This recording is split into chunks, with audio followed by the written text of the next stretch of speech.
Boa noite, estou começando aqui a gravar o vídeo de revisão do nono ano de geografia, certo?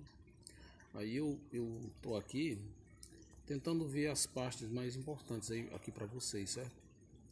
Então, aqui tem um ponto, né? Um ponto aqui principal, que é aqui na página 157. Página 157, certo? Que é do capítulo, se não me engano, é o capítulo 13, União Europeia, certo? Capítulo 13, União Europeia, página 157. Aí você vai ler isso aqui, ó. Você vai ver isso aqui, a história da União Europeia, né?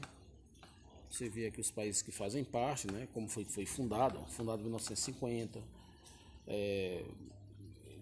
Os países que fizeram parte logo foi França, Alemanha, Itália, Bélgica. É claro que você não vai decorar esses nomes tudinho, né? Leia, tente entender da melhor forma possível. 1957 se transformou, no caso, a Comunidade Econômica Europeia, né? Ela se transformou numa área de circulação de mercadorias também, serviços e pessoas e capitais. Porque no início ela era baseada somente no aço e no carvão, né? Aí depois começou a vender outras mercadorias, serviços, tal e tal, né? Enfim, investimentos em setores nos países vizinhos, tanto um como o outro investiam. Em 1973, a Dinamarca, a Irlanda e o Reino Unido ingressam na Comunidade Econômica Europeia, né? Que hoje a gente chama de União Europeia. E aí você vê o percurso todinho, até 2020, que foi a saída da Inglaterra, né? Do bloco europeu, entendeu? Aí você vai mais para frente um pouco aqui, você vai um pouquinho mais para frente, deixa eu só dar uma pausazinha aqui. Olha, outro ponto que eu quero mostrar para vocês é essa parte aqui, ó. A crise dos refugiados na União Europeia, né? A União Europeia é um conjunto de países, né? Que, que fazem parte disso aí. Gente, deixa eu dar uma pausazinha aqui, gente. Oh, meu Deus. Sozinho, gente, aqui no sítio aqui, sabe? Aí eu tinha botado os cachorros ali, eles ficam só perturbando, vindo pra cá e atrapalhando a gente. Pensa no porra ruim. Sim, continuando aqui, né? Então, sim, a crise dos refugiados, né? A crise dos refugiados na União Europeia é o seguinte, ó. Nos últimos anos, a União Europeia recebeu um grande número de refugiados, né? De pessoas vindas principalmente do Oriente Médio e da África. Gente, essas pessoas, elas são pessoas que estão fugindo de perseguições políticas, perseguições religiosas, estão fugindo da fome, né? Estão à procura de trabalho, estão à procura de estudos. Em qualquer local da Europa é melhor do que esses lugares, né? A África, muita fome, Oriente Médio, guerras, guerras e guerras, sem contar que grande parte do Oriente Médio também tem muita pobreza, certo? Então esse povo vai à procura disso, né? Paz, refúgio ou melhores condições de vida, estudar, eles querem isso, né? Gente, um pontinho bem aqui que vocês devem examinar é aqui, ó. Na página 162 tem aqui a continuação no caso da 161 que fala da crise dos refugiados. Aí a gente tem aqui, conheça quais são os principais países de origem dos refugiados, né? A Síria, o Afeganistão, a Eritreia, a Somália, a Nigéria, a Ucrânia. No caso aqui a Ucrânia, gente, esse conteúdo ele é bastante atual, inclusive nós estamos tendo uma guerra, né, lá entre a Rússia e a Ucrânia. Olha, a invasão do território ucraniano, território da Ucrânia, pelas tropas russas, que teve início em fevereiro de 2022, desencadeou um intenso deslocamento de pessoas. Em menos de 3 meses de conflito, cerca de 12 milhões, meu Deus, 12 milhões de ucranianos fugiram da sua terra natal, buscando abrigo principalmente nos países vizinhos, como a Polônia, a Eslováquia, a Hungria, a Romênia. Gente, pelo amor de Deus, isso é terrível, né? Essa guerra que está acontecendo na Ucrânia. Vamos aqui dar uma pausinha. Olha, gente, aqui você agora vai para o capítulo 14, que é na página 166. Você examina isso aqui, ó. O imperialismo e geopolítica, a Europa no mundo. Entre o início do século XIX e o começo do século XX, a Europa se manteve no centro do poder econômico mundial e também cultural, né? É um poder econômico e cultural mundial, exercendo grande hegemonia em relação ao resto do mundo. Fatores como acelerado crescimento econômico e a adoção de uma política territorial expansionista contribuíram diretamente para a supremacia dos grandes impérios europeus. Gente, esses países, por exemplo, a Inglaterra, a França, a Alemanha, esses países dividiram a África. Eles dividiram o continente africano, assim como também o continente asiático, e começaram a colonizar de uma forma não escravocrata, né, mas de uma forma exploratória no sentido de recursos minerais, recursos naturais, né, da região, como petróleo, gás, algodão, seda, a venda também de produtos europeus que iam para lá. Então, a exploração, o processo de colonização nessa época de imperialismo europeu, ele foi baseado nessa questão, né, na busca pelos recursos e na busca por um mercado de consumo. Tanto o mercado de fornecimento de matéria, né, como também o mercado de consumo de produtos europeus, já que a Europa estava superproduzindo os seus produtos, né?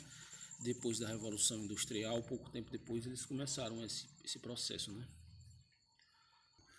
Gente, ainda comentando aqui sobre esse início aqui, gente, o período histórico marcado pela exploração, né, da Europa, que foi justamente no início do século XIX e início do século XX, esse período serviu, gente, para mostrar para o mundo o eurocentrismo europeu, né? Mostrar para o mundo que a Europa queria ser um modelo seguido por todos os países, né?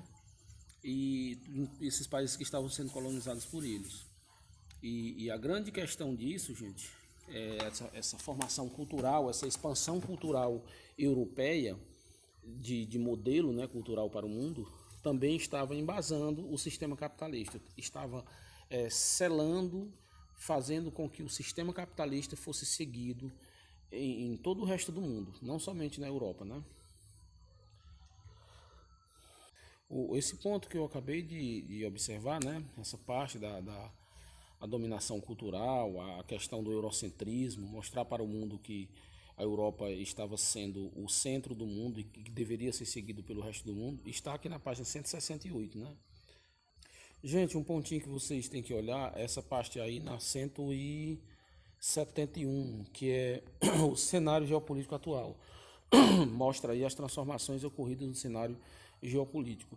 Gente, a Europa ela vem sendo redesenhada durante um bom tempo, aí uns 100 ou 150 anos que a Europa vem sendo redesenhada, né? Desde a época da unificação da Alemanha e da Itália, da Primeira Guerra Mundial, Segunda Guerra Mundial, a Guerra Fria, todo esse período aí, ele vem fazendo com que o mapa europeu ele seja remodelado, né? Apesar de tudo, nós temos ainda três polos, né? Atualmente o mundo ele tem três polos, né, de domínio, né? Domínio econômico, né? De mercado, de consumo, de fornecimento, que é os Estados Unidos, a União Europeia e o Japão, né? A gente tem aqui de vermelhinho, né, a China, né? Potência mundial em ascensão, né? A China está de vermelhinho aí para deixar claro que a China está nesse meio aí, né? Aqui no livro não está deixando claro que a China é um polo, né? Mas a gente pode dizer que a China está dentro de um polo asiático, né? Que envolve o Japão. A China hoje é muito mais rica do que o Japão, né? 3, 4 vezes mais rica do que o Japão. Não sei o que o cara desse livro aqui tem contra a China, mas que a China é mais importante que o Japão é.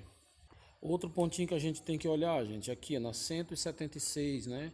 Capítulo 15, os conflitos territoriais. No mundo atual, podemos observar inúmeros conflitos por territórios. Muitos deles estão ligados à existência de movimentos nacionalistas separatistas que lutam pela criação de estados independentes. Por exemplo, a gente vê a independência de vários países durante a Guerra Fria, né? Países que lutaram pela sua independência, como a África, países africanos, no caso, como a África do Sul, e vários outros países, que é um exemplo, a África do Sul, por causa do apartheid. A palavra apartheid significa apartar, separar. Lá, os brancos que tinham colonizado a região desde o século atrasado, eles separaram, né, por raça, né, raça entre aspas, né, separaram por raças o povo africano, dando a entender que o povo africano era tudo diferente, não podia se misturar. Então foi criada uma teoria do racismo, essa coisa que hoje nós sabemos que a palavra racismo é uma palavra que tem um sentido pejorativo, né? Mas na época eles estavam com a intenção apenas de dominar, né? E não criar um termo do jeito que o termo que a gente interpreta hoje. Outro ponto aqui, gente, que a gente deve analisar, gente, é aqui a questão da criação da ONU, né? Na página 180. A importância da ONU para o mundo, né? A importância da ONU para estabelecer uma paz, né, mundial. O objetivo maior da ONU, o objetivo mais importante da ONU era impedir que houvesse outros conflitos semelhantes ao da Primeira e da Segunda Guerra Mundial. Então a ONU foi criada para isso, para estabelecer uma paz mundial. E à medida que o tempo foi passando, a ONU foi aparecendo outras agências, né, que estavam ligadas à questão da fome, combater a fome, à questão da educação, à questão do meio ambiente.